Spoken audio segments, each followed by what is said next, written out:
Hello, my name is Kashay Craig, and the country that I'm going to do my presentation on is Singapore. And the name of my presentation is Entrepreneurship at a Crossroads. In this presentation, we will discuss why you should do business in Singapore.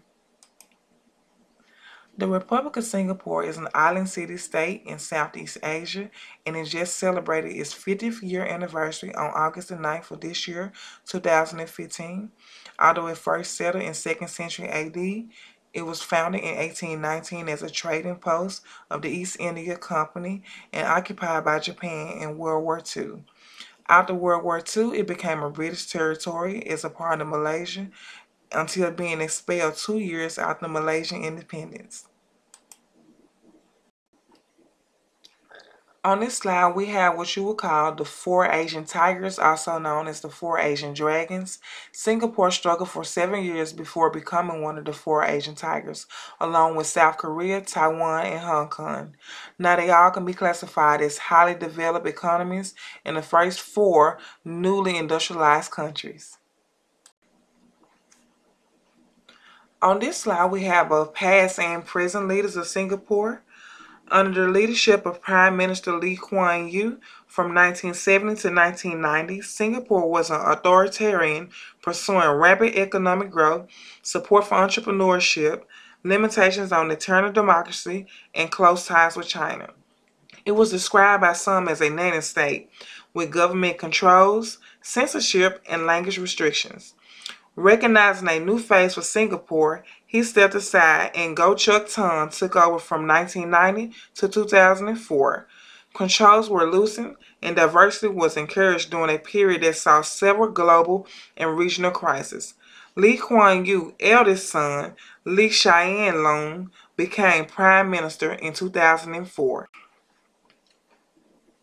Under these leaders, Singapore invested in its infrastructure and adjusted regulations including taxes, tariffs, financial incentives, intellectual property rights, startup bureaucracy, and government involvement to vigorously pursue growth in tourism, investment, immigrants, entrepreneurism, and global businesses.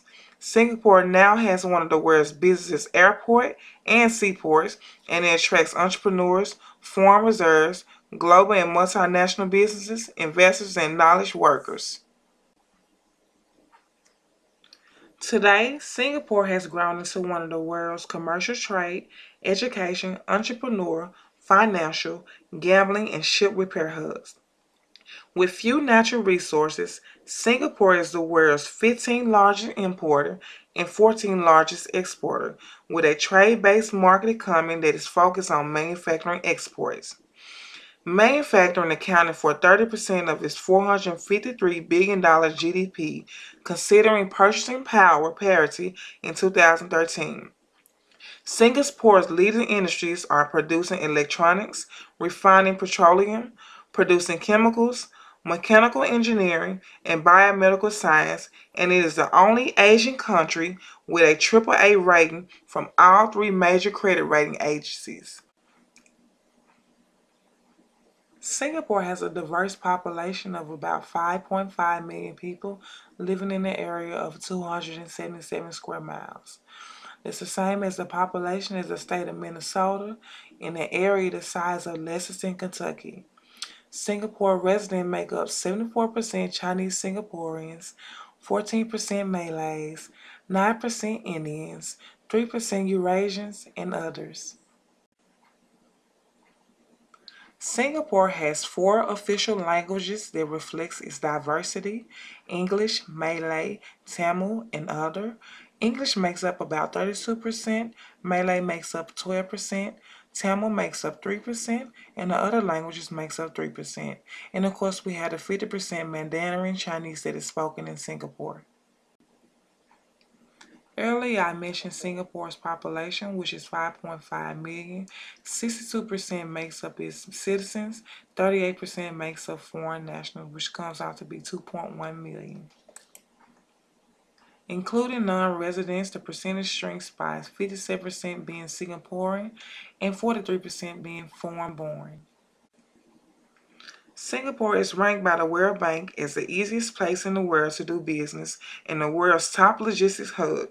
It is known as clean, corruption-free, green, modern, and technology-advanced city with little poverty, advanced infrastructure, and a very high standard of living. At 0.901, its Human Development Index is classified as very high and ranked ninth globally. This vision that the Prime Minister has for Singapore will attract plenty of entrepreneurs, deep pockets, and bright minds. And this is why you should do business in Singapore.